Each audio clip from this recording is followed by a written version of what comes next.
Hello everyone, welcome to master cadre 2020। हम already last class में Edmund Spenser के बारे में डिस्कस कर चुके हैं, तो आज हम डिस्कस करेंगे उनके टॉपिक्स को, लेकिन मल्टीपल क्वेश्चंस के फॉर्म में, यानी कि आज हम MCQ डिस्कस करेंगे एडमंड स्पेंसर पे। तो ऑलरेडी मैं आपके लिए कुछ प्रीवियस ईयर के क्वेश्चन पेपर्स निकाल कर लाई हूँ, और उसमें से जितने भी मुझे लगता है कि इम्पॉर्टेंट क्वेश्चन है जो किसी ना किसी एग्ज़ाम में पूछे गए हैं, वो आज हम डिस्कस करेंगे। तो आइए स्टार्ट करते हैं। देखिए, क्वेश्चन पूछा गया था,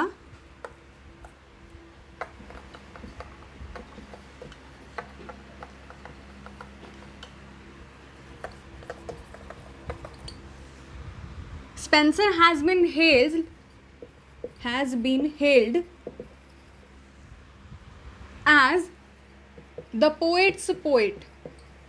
ये हमने लास्ट क्लास में डिस्कस किया था, जिसमें मैंने आपको बताया था कि ये जो टाइटल था स्पेंसर को, ये वाला दिया गया था। किसने दिया था? ऑप्शन देख लेते हैं। इनमें ऑप्शन जो दिए हैं वो है W.H. पेटर,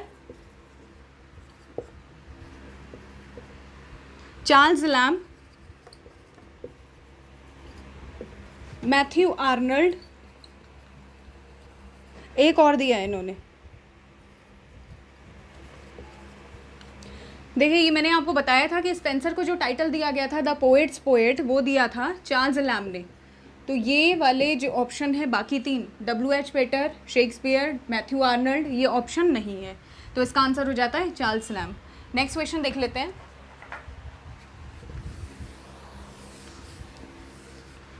नेक्स्ट क्वेश्चन है स्पेंसर्स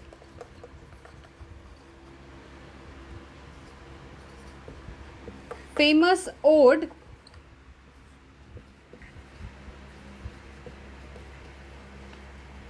एपिथैलामियन।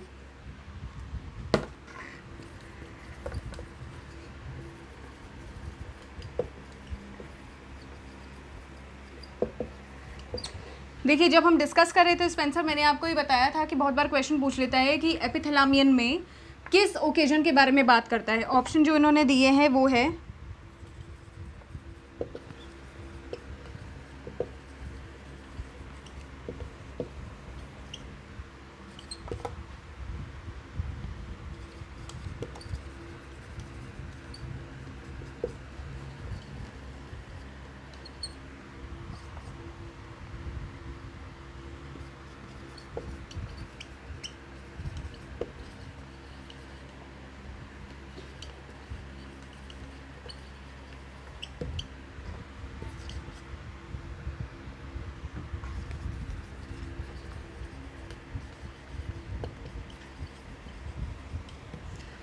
देखिए, जो ऑप्शन हमें दिए हैं वो है कि फर्स्ट जो है, जब इनकी मैरिज हुई थी एलिजाबेथ बॉयल से, वो एलिजाबेथ वन को जब थ्रोन मिला था उस बारे में बात की गई है। फेरी क्वीन का पब्लिकेशन हुआ था, उसके बारे में बात हुई है। या फिर डी जो है वो पास्टोरल लाइफ का है, मतलब रिटर्न हो जाता है पास्टोरल लाइफ की तरफ, कि ये सिटी लाइफ को एक तरीके से मना कर देते हैं और अपनी जो एंट्री है वो पास्टोरल लाइफ में कर लेते हैं।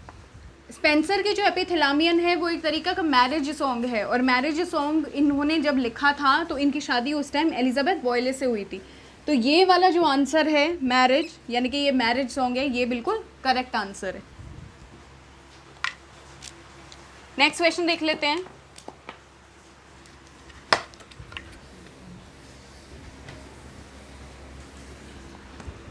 नेक्स्ट क्वेश्चन कह रहा है Spenser's Amoretti is a collection of. Amoretti को ऐसे भी लिखा जाता है और ऐसे भी लिखा जाता है, यहाँ डबल आ रहा है, यहाँ पे सिंगल आ रहा है। Is a collection of sonnets, poems, और क्या ऑप्शन दिए इन्होंने,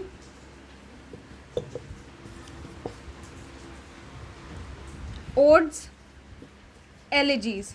देखिए, फर्स्ट सोनेट सीक्वेंस था स्पेंसर का, तो यहाँ पे आंसर आ जाएगा सोनेट्स। कितने थे? 88।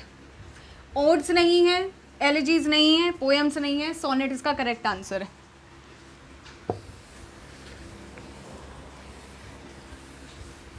क्वेश्चन नंबर 3 था ये। Next question,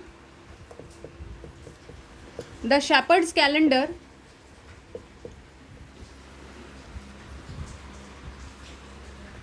is named calendar because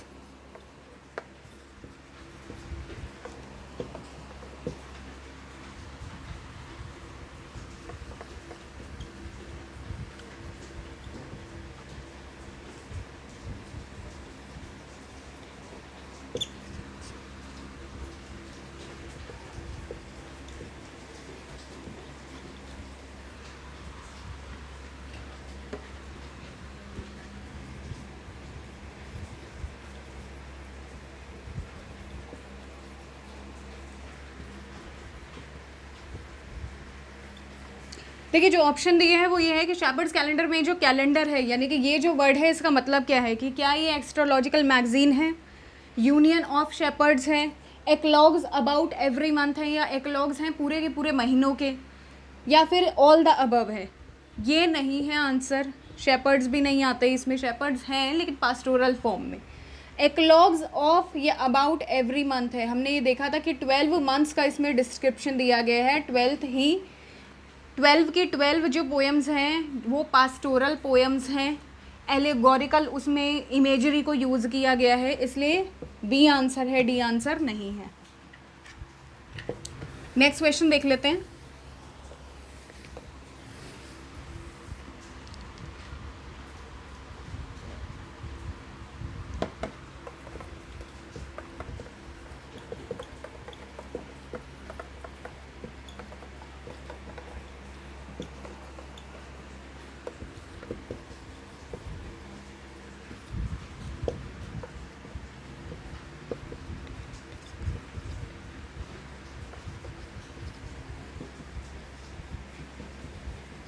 देखिए फर्स्ट जो 3 बुक्स थी, यानी कि बुक नंबर 1 से लेकर जो 3 थी फेरी क्वीन की, वो जो पब्लिश हुई थी वो थी 1590 में, और बाकी की जो 6 थी यानी कि 4 से लेकर जो 6 थी हमने डिस्कस किया था वो थी 1596 में।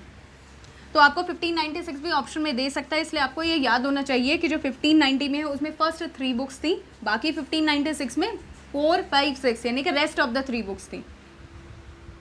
नेक्स्ट क्वेश्चन देख लेते हैं।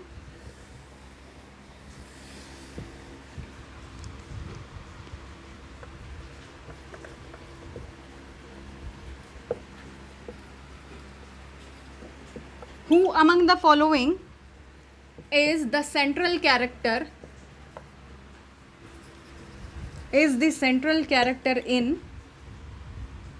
The Fairy Queen?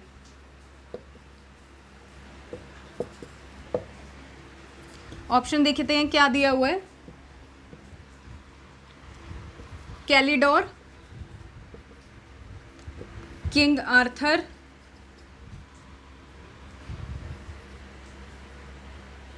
गुयोन, या फिर ब्रिटोमार्ट। देखिए ये जो सब कैरेक्टर्स है, कैलिडोर, सर गुओन, ब्रिटोमार्ट, ये जितने भी 3 कैरेक्टर्स हैं ये माइनर कैरेक्टर्स हैं, इंपॉर्टेंस इनकी भी अपनी है, लेकिन जो मेजर 2 कैरेक्टर हैं वो किंग आर्थर यानी कि प्रिंस का है, प्रिंस आर्थर भी कहते हैं इनको, और दूसरा जो है वो ग्लोरियाना का है। ग्लोरियाना का कैरेक्टर जो है वो एलिजाबेथ, क्वीन एलिजाबेथ 1 से इंस्पायर है। ठीक है, सेंट्रल कैरेक्टर पूछा जाएगा तो हम ग्लोरियाना या किंग आर्थर लिखेंगे। नेक्स्ट क्वेश्चन देखते हैं।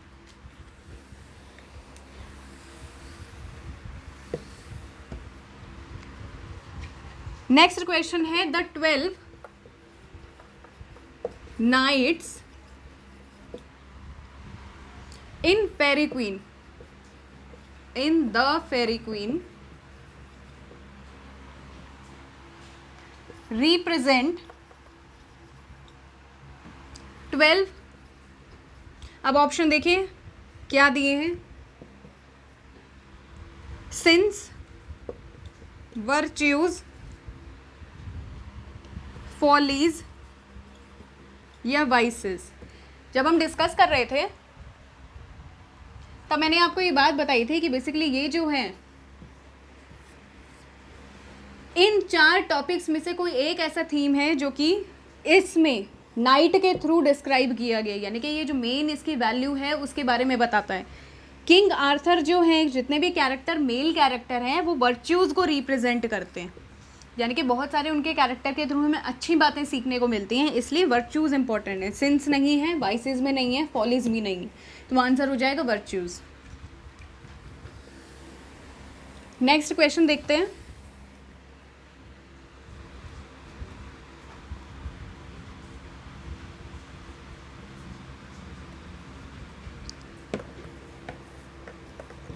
With whom does the Prince Arthur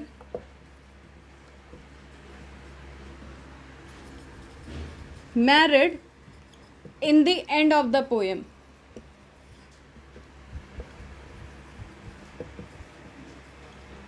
देखिए, एक इम्पॉर्टेंट कैरेक्टर से सवाल पूछा है कि प्रिंस आर्थर जो थे एट द एंड उनकी जो स्टोरी में जो उनके सोलमेट का काम किया था वो किसने किया था। ऑप्शन देखते हैं क्या दिए हैं।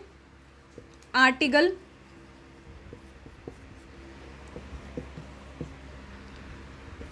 डुएसा, ग्लोरियाना और आर्किमागो। आर्टिगल नहीं, डुएसा नहीं, आर्किमागो नहीं, आंसर था ग्लोरियाना। ठीक है, कि Prince Arthur at the end marriage के लिए प्रपोज करते हैं ग्लोरियाना को और वो येस भी कर देती हैं। एक लास्ट क्वेश्चन इसमें जो पूछ लेता है,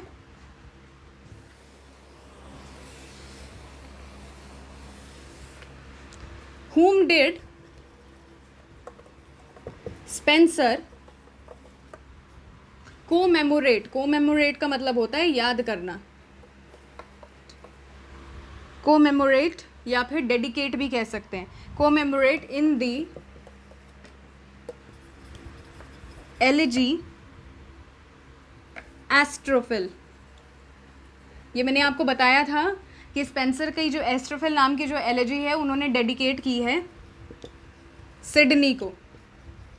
तो ऑप्शन में दिए हैं सिडनी, टेनिसन, चौसर और थॉमस मोरे।